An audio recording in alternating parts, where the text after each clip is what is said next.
The theorem number 1, the arbitrary union of open set is open set. कहते हैं arbitrary union that is a arbitrary collection of open set. arbitrary की बात कर रहे हैं, it means कि हमारे पास कितनी सारी कलेक्शन है ओपन सेट की, हम आर्बिट्रेरी उसको कह रहे हैं, arbitrary union of open set. उसको हमने प्रूफ करना है कि वो ओपन सेट है. तो मैं एक्स और कोई टोपोलॉजिकल स्पेस ले लेता हूँ, एक्स टोपोलॉजिकल स्पेस है और ए अल्फा है, दैट भी अपने का arbitrary collection of open set है. अगर इस कलेक्शन में सारे ही ओपन सेट हैं तो वो किसको बिलोंग कर गए, वो टोपोलॉजी को बिलोंग कर जाएंगे. अगर इस कलेक्शन में सारे ही ओपन सेट हैं तो वो सेट किसको बिलोंग करेंगे, वो टोपोलॉजी को बिलोंग करेंगे. For all alpha belongs to the lambda, कि हर एक सेट होगा वो टोपोलॉजी को बिलोंग करेगा. और हमने एक और थ्योरम पढ़ी है कि union of open set is open set. या हम ये भी कह सकते हैं कि अगर ए अल्फा है वो टोपोलॉजी को बिलोंग कर रहा है तो उसका यूनियन भी टोपोलॉजी को बिलोंग करेगा. इट मीन्स कि यूनियन भी टोपोलॉजी को बिलोंग करेगा. तो हमारे पास जो यूनियन ऑफ अल्फा सेट है वो ओपन सेट है. इट मीन्स कि arbitrary union of open set is open set. हमारे पास यहाँ पे रिजल्ट कंप्लीट हो जाता है. ठीक है. अब सेकंड थ्योरम आती है, that is intersection of finite. ये इंपॉर्टेंट टर्म है यहाँ पे. अगर फाइनाइट नहीं लिखेंगे तो ये रिजल्ट प्रूफ नहीं होगा. इंपॉर्टेंट है जी, जिसको मैं मार्क कर रहा हूँ that is important. Intersection of finite number of open set is open set. अगर यहाँ पे होता है intersection of arbitrary number of open set is open set, तो वो रिजल्ट ट्रू नहीं होता. उसके लिए मैं बताऊंगा, एग्जाम्पल भी दी हुई है आर्बिट्रेरी वाले के लिए क्यों रिजल्ट ट्रू नहीं होता. ट्रू किसके लिए, जब finite number of open set होंगे. ट्रू किसके लिए, जब finite number of open set होंगे वही उनका इंटरसेक्शन ही ओपन सेट हो सकता है. तो पहले तो ये प्रूव करेंगे, let X topology be topological space है. अब उसने कहा कि finite number of open set है, तो मैंने A1 से लेके AN तक that is a finite number of open set ले लिए. अब finite number of open set ले लिया, इट मीन्स कि जो ओपन सेट है तो वो सारे टोपोलॉजी को बिलोंग करेंगे. A1 से लेके AN तक सारे जो सेट हैं वो टोपोलॉजी को बिलोंग करेंगे. अगर टोपोलॉजी को बिलोंग करेंगे इट मीन्स कि बाय डेफिनेशन में क्या था, जब हम प्रूव करते थे T is topology on x तो उसमें 3 स्टेप करते थे. पहला फाई टोपोलॉजी को बिलोंग करा, सेकंड एक्स टोपोलॉजी को बिलोंग करा, थर्ड कोई दो एलिमेंट ले लो उन्होंने दोनों की इंटरसेक्शन भी टोपोलॉजी को बिलोंग कर रही है. अब देखो, अगर मैं डेफिनेशन टोपोलॉजी की यूज करता हूँ तो मेरे पास क्या था कि कोई भी दो ओपन सेट ले लो उन दोनों की इंटरसेक्शन टोपोलॉजी को बिलोंग करेगी. वही मैंने ले लिया कि कोई दो सेट ले लिए टोपोलॉजी में से तो उन दोनों की इंटरसेक्शन भी टोपोलॉजी को बिलोंग करेगी. ऐसे ही मैंने 2 से 3 सेट ले लिए और उनकी इंटरसेक्शन और थर्ड वाले की इंटरसेक्शन वो भी टोपोलॉजी को बिलोंग करेगी. एंड सो ऑन, सभी की. इट मीन्स कि जितने भी सेट ले लो सभी की इंटरसेक्शन है वो टोपोलॉजी को बिलोंग कर रही है, तो सभी की इंटरसेक्शन क्या होगी, ओपन सेट होगी. इट मीन्स कि मैंने रिजल्ट यहाँ से ट्रू कर दिया कि इंटरसेक्शन ऑफ फाइनाइट इंपॉर्टेंट है, finite number of open set is open set. अब देखो, फाइनाइट नंबर की इंटरसेक्शन होनी चाहिए और आर्बिट्रेरी की यूनियन होनी चाहिए. यहाँ पे देखो ये आर्बिट्रेरी लिखा है तो इसके साथ यूनियन है. Arbitrary union of open set is open set. Finite intersection, दो रिजल्ट है वेरी इंपॉर्टेंट है. अगर इंटरसेक्शन करनी है तो finite number of open set चाहिए, अगर यूनियन करनी है तो arbitrary union of open set चाहिए. ये दोनों रिजल्ट वेरी इंपॉर्टेंट है. अब मैंने कहा था कि अगर यहाँ पे intersection of arbitrary number of open set आ जाएंगे तो ये रिजल्ट ट्रू नहीं होगा. देखो उसके लिए उसने कहा है कि अगर हमारे पास अबव थ्योरम में फेल हो जाती है जब नंबर ऑफ ओपन सेट हमारे पास इनफाइनाइट हो जाते हैं. मैंने यहीं पे कहा है ये finite is very important term है जो इसमें यूज की गई है. अगर यहाँ पे फाइनाइट की जगह इनफाइनाइट हो गए तो वो सेट हमारे पास open set intersection open set, अगर उसके infinite number of open set हैं तो वो ओपन सेट नहीं रहेगा. उसके लिए हमारे पास क्या है, एग्जांपल लेंगे. एग्जांपल देखो कि हमने AN सीक्वेंस ली है जो यूजुअल टोपोलॉजिकल स्पेस से ली गई है. Usual topological space it means की नंबर लाइन रियल इंटरवल में, इंटरवल वाले केस में. तो हमने क्या ले लिया, -1/n से ओपन इंटरवल ले लिया -1/n. comma 1 by n open interval for all n belongs to the natural number। अब ये मैंने ओपन इंटरवल ले लिया, an कोई ओपन इंटरवल है, तो मेरे को पता है कि every open interval is an open set in usual matrix space. ये मैंने थ्योरम कराई थी आपको पीछे कि हर एक ओपन इंटरवल है ओपन सेट होगा इन यूजुअल टोपोलॉजिकल स्पेस में। यूजुअल टोपोलॉजिकल स्पेस में हम ओपन इंटरवल ही लेते हैं, वो सारे ओपन सेट होते हैं। इट मीन्स कि जो an है ओपन सेट हो गया for all n belongs to natural number. इस रीजन के साथ मेरे को ये पता लग गया कि जो an है सेट है वो हमारे पास ओपन सेट हो गया। बट जब इंटरसेक्शन करेंगे, अगर इस इंटरवल की इंटरसेक्शन करेंगे तो इंटरसेक्शन में हमारे पास क्या आएगा, 0 आएगा, यही बचेगा। देखो पहले आ गया -1 से 1, फिर अगला आ गया -2 से 1/2, फिर -1/3 से 1/3, फिर -1/4 से 1/4। तो सबसे ज्यादा कॉमन क्या आएगा सभी में, वो 0 एलिमेंट होगा। 0 एलिमेंट ही इंटरसेक्शन में आएगा, तो singleton set is not a open set. Singleton set is not open set, ये रिजल्ट होता है हमारे पास। Singleton set is not open set. अगर कोई भी एलिमेंट सिंगलटन सेट है तो वो ओपन सेट नहीं होगा। वेरी इंपॉर्टेंट रिजल्ट है, singleton set is not a open set. ठीक है जी, अगर यहाँ पे हो गया क्लियर, फिर उसके बाद जाते हैं। इट मीन्स कि हमारे पास हो गया कि intersection of finite number of open set is open set, intersection of infinite number of open set may not be open set. यहाँ पे हमारे पास थ्योरम हो जाते हैं कंप्लीट। वेरी इंपॉर्टेंट रिजल्ट है। Example theorem number 1, theorem number 2, this is the very important results जो हमने आगे यूज करने हैं। अब अगली थ्योरम है, that is also very important. अभी आपने किए हैं कि intersection of finite number of open set is open set. Intersection of finite number open set के लिए अगर क्लोज सेट आ जाता है तो इंटरसेक्शन ऑफ आर्बिट्ररी फैमिली आएगी। ये देखिए वेरी इंपॉर्टेंट रिजल्ट है। अगर क्लोज्ड सेट आ जाता है तो उसके लिए इंटरसेक्शन लेनी है, वो भी आर्बिट्ररी फैमिली की लेनी है।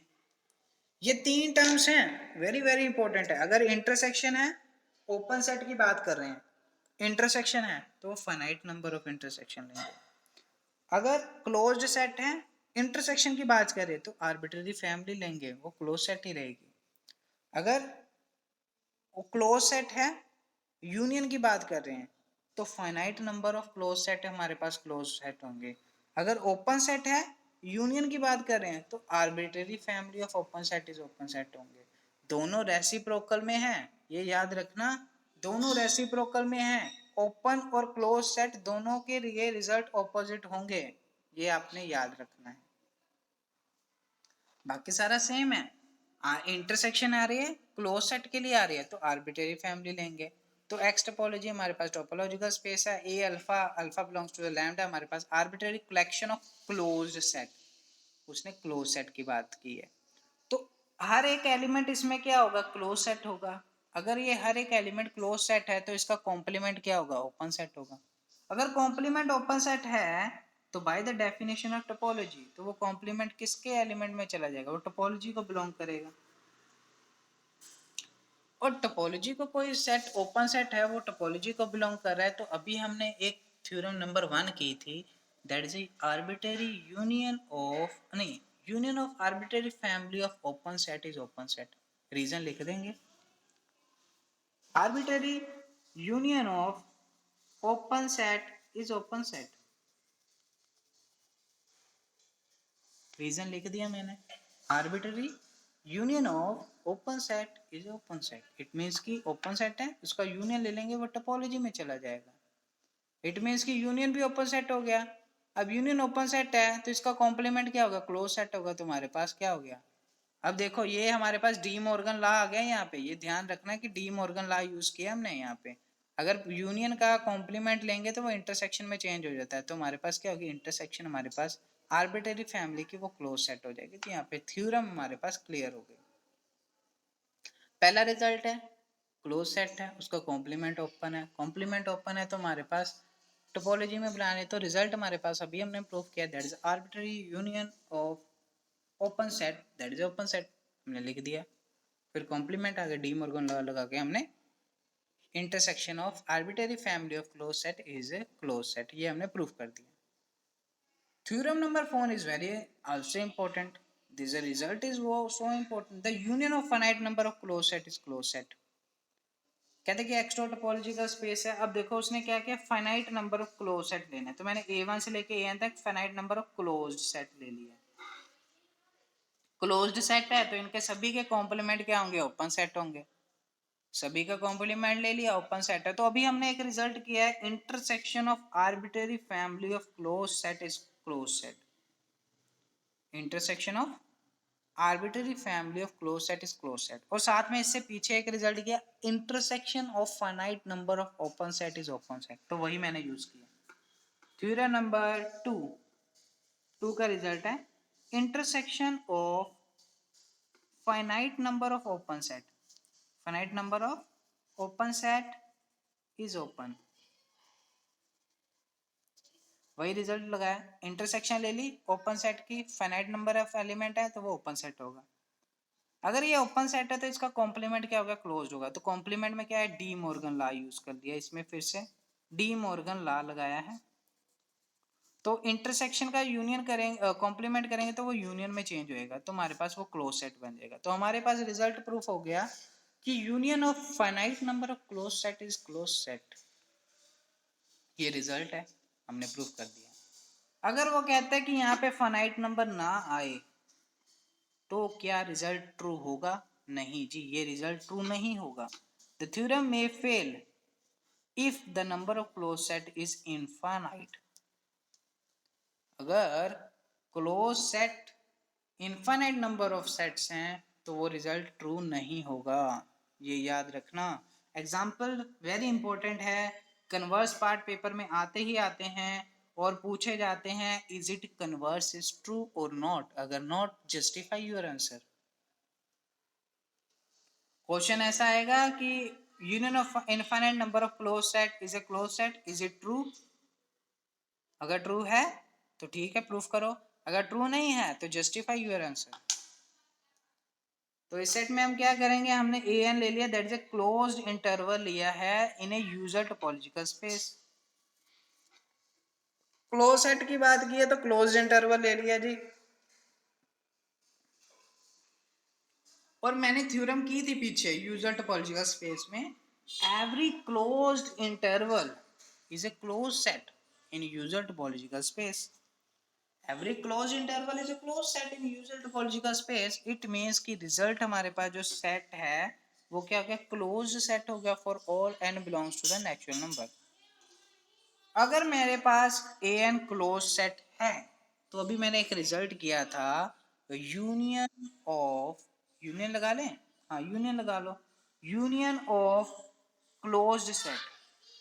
तो n बना के इनफाइनाइट एलिमेंट्स है, क्योंकि नेचुरल नंबर वाला सेट क्या होता है, that is infinite number of elements. It means कि हमारे पास यूनियन ऑफ इनफाइनाइट चल रही है, infinite union of infinite number of close set चल रहा है, n 1 से लेके इनफाइनाइट तक जाएगी। अब हम अगर open close set close interval में ध्यान से देखें तो पहला तो 1 माइनस 2 तो ऐसे ही रहेगा, -1/n है वो छोटा होता जाएगा। पहले के लिए 0 आएगा, फिर उसके लिए और आधा हो जाएगा, फिर अगले के लिए और आधा हो जाएगा, वो छोटा हो जाएगा। मतलब हमारे पास लोअर बाउंड आ गया है पर अपर बाउंड हमारे पास नहीं है। लोअर बाउंड आ गया है पर अपर बाउंड हमारे पास क्या है, 0। इट मीन्स कि विच इज नॉट क्लोज्ड, क्योंकि ये हाफ हो गया ना। दिस इज ए, हम उसको इसको क्या कहेंगे, that is A left user topology, this is not a close set, this is a left user topology. इसमें क्या हो गया, लेफ्ट बाउंडेशन है पर अपर हमारे पास अनबाउंडेड है। लेफ्ट वाली लिमिट क्या है, बाउंडेड है, पर upper limit is not bounded, open interval हो गया ना। तो ये हाफ ओपन और क्लोज इंटरवल हो गया। इट मीन्स कि it is not a close set, it means कि union of infinite number of close set is may not be close set. तो यहाँ हमारे पास result very very important proof हो जाते हैं। एग्जाम्पल वेरी इंपॉर्टेंट है रिजल्ट के लिए जो आपने याद रखनी है। That's a very important question कि कंपटीशन पॉइंट ऑफ व्यू से तो वेरी वेरी इंपॉर्टेंट क्वेश्चन है। आपको पता होना चाहिए कि अगर सेट में जितने एलिमेंट हैं तो उसकी टोपोलॉजीज कितनी बन सकती हैं। For example, the list of all possible topologies on the following set. मान लो कि सेट में दो एलिमेंट्स हैं ए और बी, तो इसके पास कितनी टोपोलॉजीज बन सकती हैं? तो टोपोलॉजीज हैं, हमें पता है कि अगर हमें पहले टोपोलॉजीज बनानी है तो उसका सेट का पावर सेट लिखना पड़ेगा। तो फाई और एक्स तो ऑलवेज ही सबसेट होते हैं किसी भी सेट के, तो वो ऑलवेज ही कंटेन करेंगे सेट को। तो ए और B singleton set, A singleton set और बी, तो टोटल हमारे पास, हमें पता है कि किसी भी सेट का एलिमेंट है अगर उसका पावर सेट बनाना है तो 2n वाला फॉर्मूला लगा देंगे। तो अगर n में नंबर ऑफ एलिमेंट 2 हैं तो 2 4 होगा, तो पावर सेट के एलिमेंट्स हो गए नंबर ऑफ 4। तो ये हमारे पास, हमें ये पता लग गया कि पावर सेट में कितने एलिमेंट्स हैं।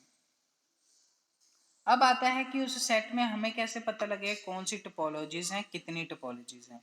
पहली है इनडिस्क्रीट टोपोलॉजी, जिसमें हम सिर्फ दो एलिमेंट लेते थे, एक एम्प्टी सेट और एक सेट का। और डिस्क्रीट में हमारे पास क्या होता है, ये पावर सेट के बराबर होता है। ये डिस्क्रीट सेट हमेशा ही पावर सेट के बराबर होता है। तो पावर सेट में जितने एलिमेंट होंगे वो डिस्क्रीट टोपोलॉजी में भी होंगे। अब आता है थर्ड केस, जिस केस में हम तीन सेट ले रहे हैं और एक को छोड़ रहे हैं। अब देखो तीन सेट ले रहे हैं, पहला दूसरा तीसरा ले लिया, फिर उसके बाद ए सिंगलटन सेट को छोड़ के बी ले लिया। तो इसके अलावा तो हमारे पास कोई और सेट नहीं बन रहा ना, क्योंकि ये दोनों तो फिक्स ही रहेंगे, फाई और एक्स, ये दोनों तो रहेंगे ही रहेंगे सेट में। और इसके अलावा को हम इंटरचेंज कर सकते हैं, या तो ये ले लें या तो ये ले लें, तो दो इनके बन जाएंगे। तो टोटल नंबर हमारे पास कितने हो गए, अगर दो एलिमेंट हैं तो उस केस में कितनी टोपोलॉजी बन गई, चार टोपोलॉजी बन गई, 1 2 3 और 4। अगर किसी सेट में दो एलिमेंट हैं तो आपसे पूछा जाता है कि ये सेट में दो एलिमेंट है तो इसके कितने नंबर ऑफ टोपोलॉजीज पॉसिबल हैं, तो हमने कहा है कि उसमें 4 नंबर ऑफ टोपोलॉजी पॉसिबल रहेंगी। सेकंड इंपॉर्टेंट है कि अगर आपके पास पूछ लेता है कि x में तीन एलिमेंट्स हैं ए बी और सी, सेट में तीन एलिमेंट ए बी सी, तो उसमें कितने नंबर ऑफ पॉसिबल टोपोलॉजीज बनेंगी, तो वो कौन कौन सी बनेंगी ये भी आपको पता होनी चाहिए। तो हमारे पास, हमें पता है कि पावर सेट में कितने एलिमेंट होंगे, 2 की पावर 3 है, तो टोटल 8 एलिमेंट्स होंगे, टोटल 8 एलिमेंट्स होंगे पावर सेट में। तो हमें ये भी पता है कि इनडिस्क्रीट और डिस्क्रीट का, इनडिस्क्रीट में सिर्फ 2 एलिमेंट होंगे, डिस्क्रीट में हमारे पास टोटल 8 एलिमेंट्स होंगे। वो हमने 8 के 8 पूरे लिख लिए।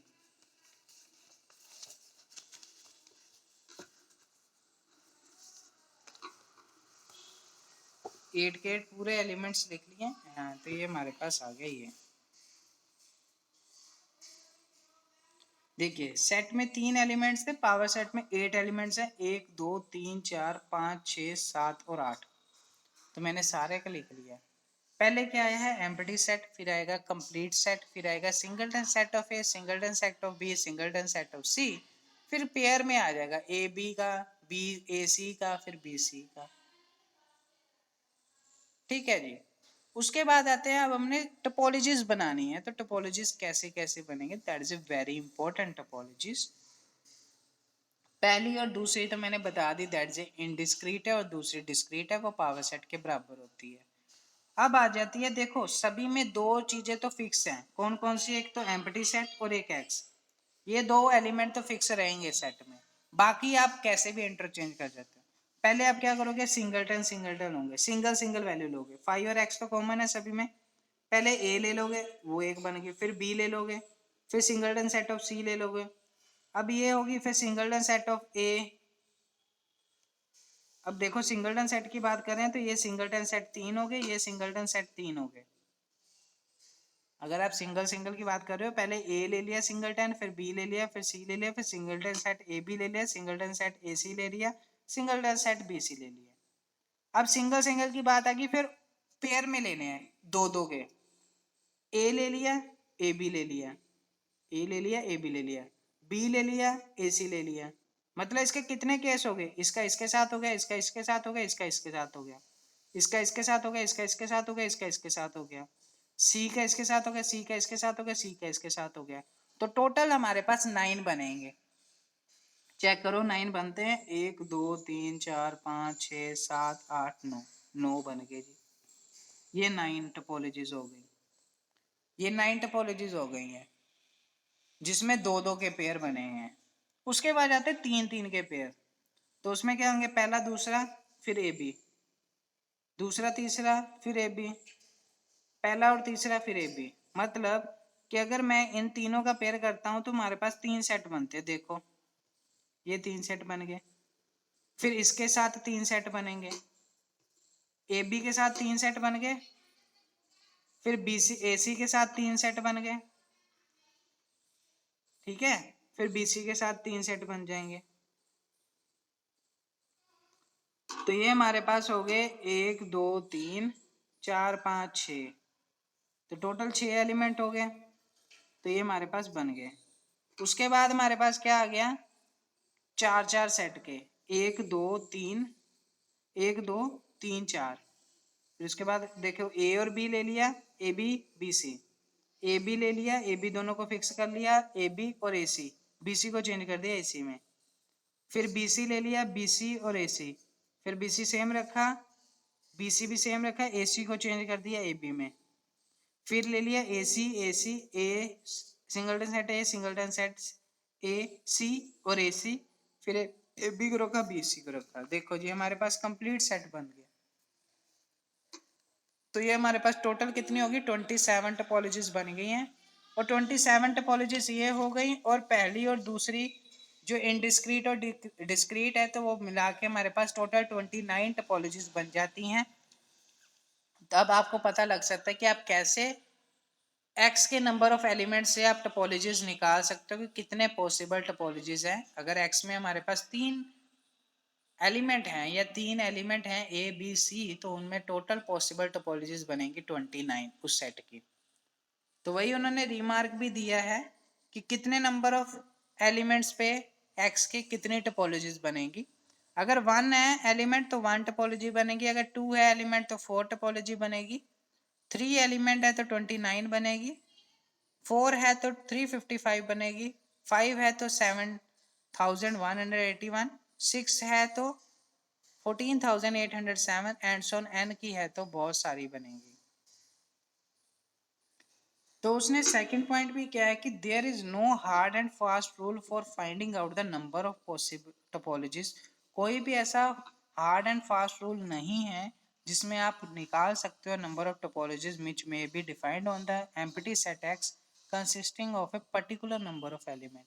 आप नहीं निकाल सकते कि अगर आपको पर्टिकुलर नंबर ऑफ एलिमेंट पता भी है तो आप निकाल नहीं सकते कि उसमें कितनी पॉसिबिलिटीज हैं टोपोलॉजीज बनने की। तो उन्होंने कुछ निकाली हुई हैं, ये आप लोगों ने याद कर लेनी।